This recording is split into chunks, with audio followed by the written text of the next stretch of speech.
Kuringana na uthuthuria uria watafanirio gatagati-ini ga tariki 21 na tariki 22 mweri uyu, gicunji kia 50 hari igana kia Akenya mari na gikeno riri mwaka uyu wa 2022 urorete guthira kuona maugwetete ta gukorwo raihuritwo ni moritu maingi muno. Good, it was just an average. Kuringana na riboti ya kambuni ya uthuthuria ya Infotrack, gicunji kingi kia Akenya kia 28 hari igana maugite mwaka uyu ndurari muru na ndurari mwega muno. Riri gicunji kia 22 hari igana kia Akenya maugite mwaka uyu urari mwega muno. If these things are then dealt with, then we will see that, Kenyans will probably be a much happier lot and will live up to what it is that we are known as being, which is one of the most optimistic people on earth.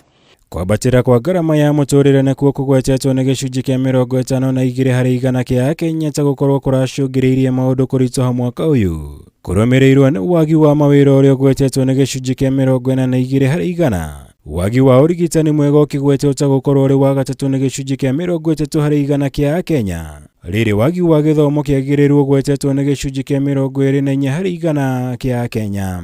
The same issues that arose and emanated in December 2021 are the very same issues that we see arising now.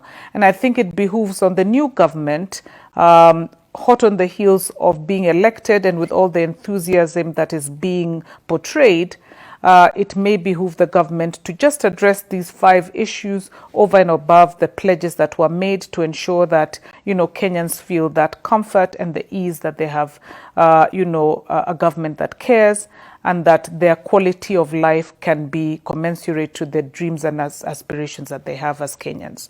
Gatagati-ini ka maya Akenya ingi mari na mwihoko ati mwaka turorete wa 2023 maundu ni megucenjia na magirire gukira mwaka uyu. Ari gicunji kia 82 hari igana kia Akenya, riri gicunji kia 11 hari igana kia Akenya maugite mwaka ukitio kuhanana na mwaka uyu wa 2022. Nakio gicunji kia 7 hari igana makauga mwaka ukitio gakorwo uri muruo na gukira mwaka uyu. To know that majority of us, 83%, feel that the coming year, that is 2023, is going to be a much better year.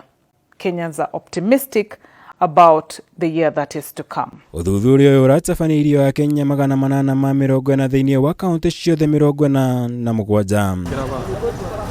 Kirivotera Kameme TV, jitagwo Mohora Wagunya.